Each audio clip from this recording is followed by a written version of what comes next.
C'est un rapport, un rapport synthétique donc, de la commission réforme. Comme vous le savez, ces assises ont été scindées en deux commissions. Il y a eu la commission réforme chargée de faire la revue des textes, des dispositions, etc. Et puis il y a la commission modernisation chargée, elle, de la mise en œuvre pratique des recommandations et dispositions qui auront déjà été identifiées. C'est comme cela que ça a été organisé. Donc il s'agit ici, après les considérations générales, les considérations d'ordre méthodologique qui ont été à la charge donc, du facilitateur et du président du comité scientifique. Il s'agissait simplement de faire l'économie, donc la synthèse du rapport de la commission réforme.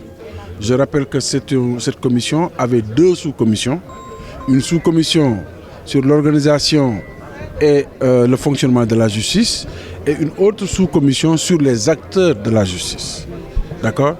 Donc l'essentiel des recommandations proviennent de la sous-commission fonctionnement et organisation de la justice. Au-delà des commissions, sous-commissions, etc., pour que ce soit compréhensible pour le justiciable et tout le monde, quelles sont les principales réformes qu'on peut retenir? Parce qu'on voit qu'il y a des propositions très larges. Ce que je peux dire, c'est qu'il y a de très larges consensus sur certains points.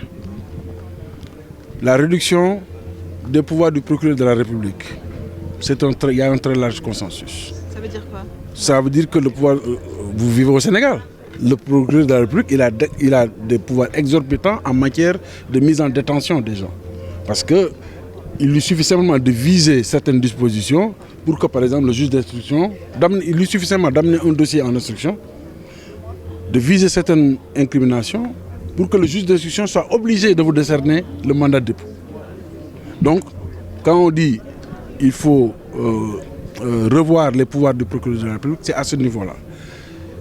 L'autre consensus fort, c'est la mise en place d'un juge des libertés et de la détention. Parce que dans notre droit tel qu'il est organisé, quand vous êtes accusé de certaines choses et que vous passez en instruction, le juge d'instruction, souvent, il n'a pas de décision autre que de vous amener en prison, en attendant qu'on vous entende. Alors que si on a un juge des libertés et de la détention, celui-ci sera chargé de recueillir les demandes de mise en liberté, de décider de ne pas mettre tout de suite la personne en prison, ou bien de lui aménager, de lui donner un bracelet, etc., etc. Ou en tout cas de s'assurer de sa garantie de représentation et donc de ne pas l'amener en prison. Parce qu'en France, par exemple, en France, par exemple, l'actualité c'est Koé, qui est de notre métier, qui est poursuivi.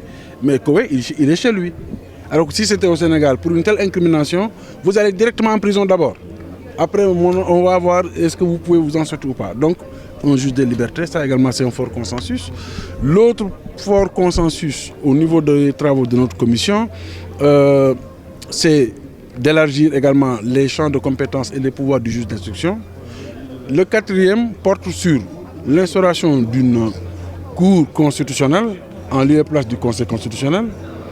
Le cinquième point porte sur, au-delà donc de cette cour constitutionnelle, comment faire pour revoir les textes, le code pénal, le code de procédure pénale, l'article 80, les articles 55 à 100, etc. Ça, c'est des dispositions que les gens considèrent comme étant des dispositions très liberticides. Et puis le dernier point, je pense, de consensus porte sur le Conseil supérieur de la magistrature. C'est un organe qui organise les affectations, les carrières des magistrats, etc. Il y a deux points de vue. Le premier point de vue, c'est de dire qu'il faut que le président de la République et le ministre de la Justice sortent de ce conseil.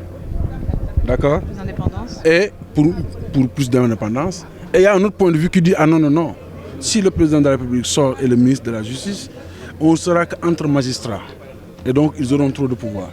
À ce propos également, il faut dire qu'il y a des gens qui veulent que ce conseil soit ouvert à d'autres structures, comme l'Assemblée nationale, etc.